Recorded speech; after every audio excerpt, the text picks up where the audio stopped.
warahmatullahi wabarakatuh. Halo teman-teman semua, perkenalkan nama saya Nismawati dengan NIM 240404500002. Saya merupakan mahasiswa program studi bimbingan dan konseling di Universitas Negeri Makassar. Jadi pada video kali ini saya akan membahas mengenai dua topik penting yang harus kita pahami sebagai calon pendidik, khususnya sebagai calon guru bimbingan dan konseling. Topik tersebut mengenai sejarah pendidikan inklusif dan karakteristik anak berkebutuhan khusus. Kedua topik ini bukan hanya penting secara akademik, tetapi juga akan menentukan bagaimana cara kita bersikap dan melayani peserta didik di masa depan. Teman-teman, pada awalnya anak-anak yang memiliki hambatan secara fisik, intelektual, atau bahkan emosional seringkali dianggap sebagai beban. Banyak dari mereka tidak mendapatkan akses pendidikan secara layak. Bahkan banyak dari mereka dipisahkan dari sekolah umum dan ditempatkan di lembaga khusus seperti sekolah luar biasa dan pendidikan dan panti pendidikan. Inilah yang disebut sebagai pendidikan segregatif, di mana anak yang berkebutuhan khusus tersebut disekolahkan secara terpisah dari anak-anak lainnya.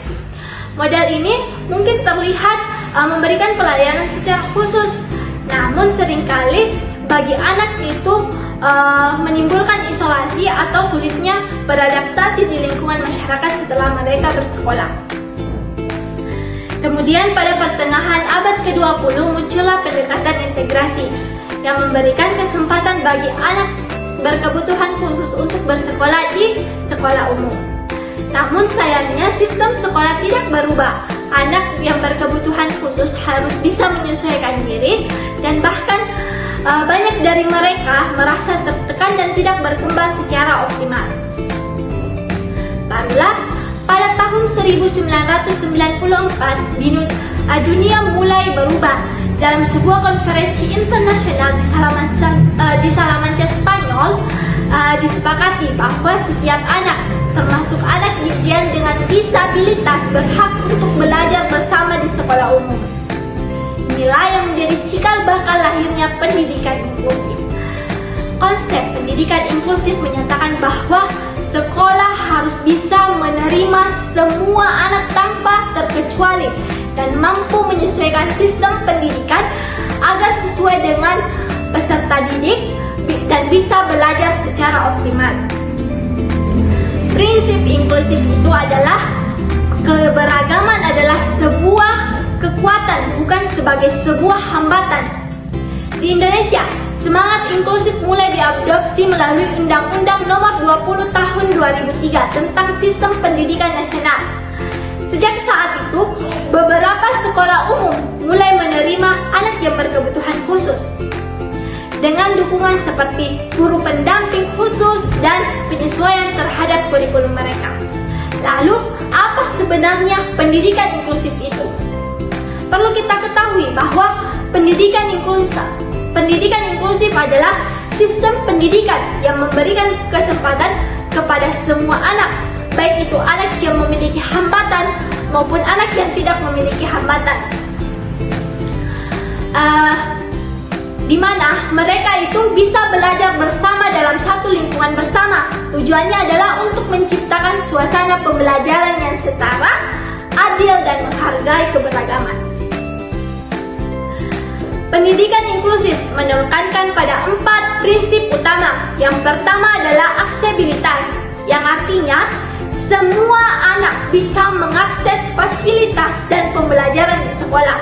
Yang kedua, partisipasi aktif, di mana setiap anak itu dilibatkan secara penuh dalam kegiatan belajar.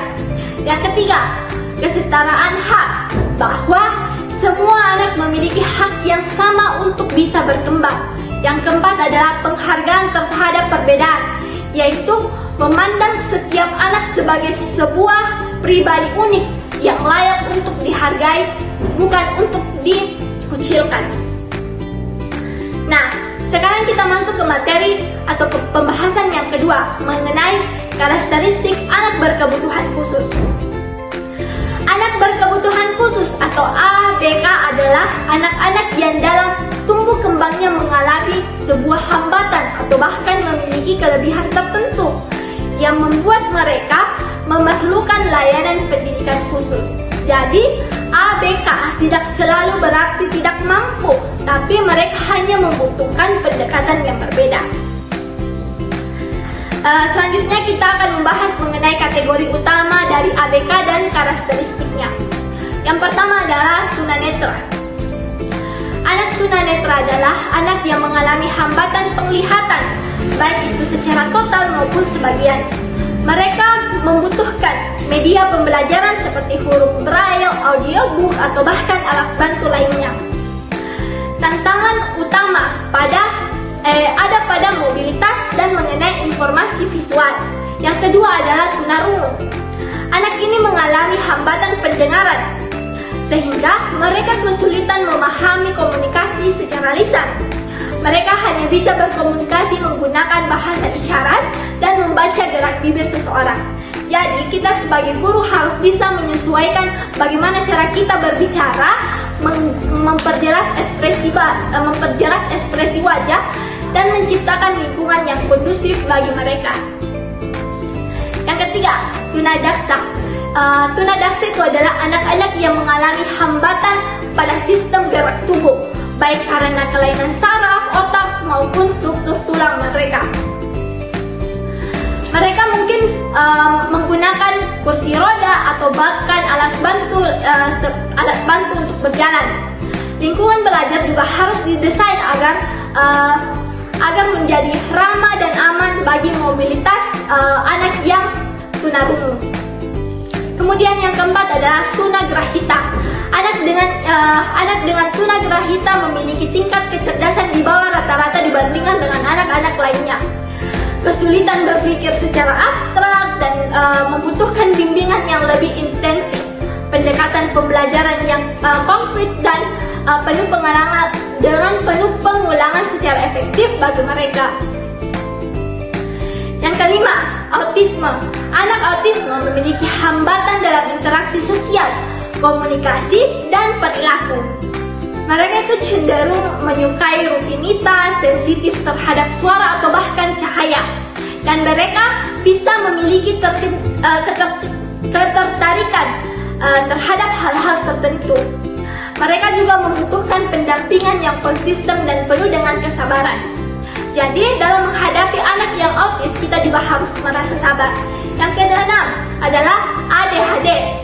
Anak ADHD mengalami kesulitan untuk fokus, cenderung impulsif dan sangat aktif. Mereka bukan anak-anak nakal, tapi mereka hanya perlu strategi pengajaran yang terstruktur dan aktivitas yang membuat mereka tetap terlihat secara fisik dan mental. Yang ketujuh, kesulitan belajar secara spesifik. Anak-anak ini memiliki kecerdasan secara normal, tetapi mengalami kesulitan dalam bidang tertentu. Contohnya adalah disleksia, sulit membaca, diskalkulia, sulit berhitung, dan disgrafia adalah sulit menulis. Mereka semua butuh pendekatan belajar multisensori dan waktu tambahan untuk mereka belajar. Dan yang terakhir adalah anak berbakat atau anak yang istimewa. Mereka itu memiliki kemampuan luar biasa dibandingkan dengan anak-anak lainnya di bidang akademis. Selain itu di bidang seni ataupun di bidang kepemimpinan. Mereka terlihat lebih unggul, lebih maju. Tetapi mereka tetap membutuhkan perhatian khusus agar potensi yang mereka miliki itu bisa lebih berkembang dan tidak merasa bosan atau merasa terasingkan. Jadi, teman-teman sekalian, setelah kita mengenal karakteristik anak ABK, kita sebagai calon guru BK atau bimbingan dan konseling itu memiliki peran yang sangat besar dalam mendukung pendidikan inklusif. Sebagai guru BK, kita berperan untuk mengidentifikasi kebutuhan peserta didik secara individu, memberikan layanan konseling yang sesuai dan adil, kerjasama dengan wali kelas, orang tua, dan guru pendamping khusus, mengembangkan program bimbingan yang mendukung penerimaan dan toleransi di lingkungan sekolah. Baik, itulah pembahasan dari saya mengenai sejarah pendidikan inklusif dan karakteristik anak berkebutuhan khusus. Terima kasih telah menonton video ini. Assalamualaikum warahmatullahi wabarakatuh.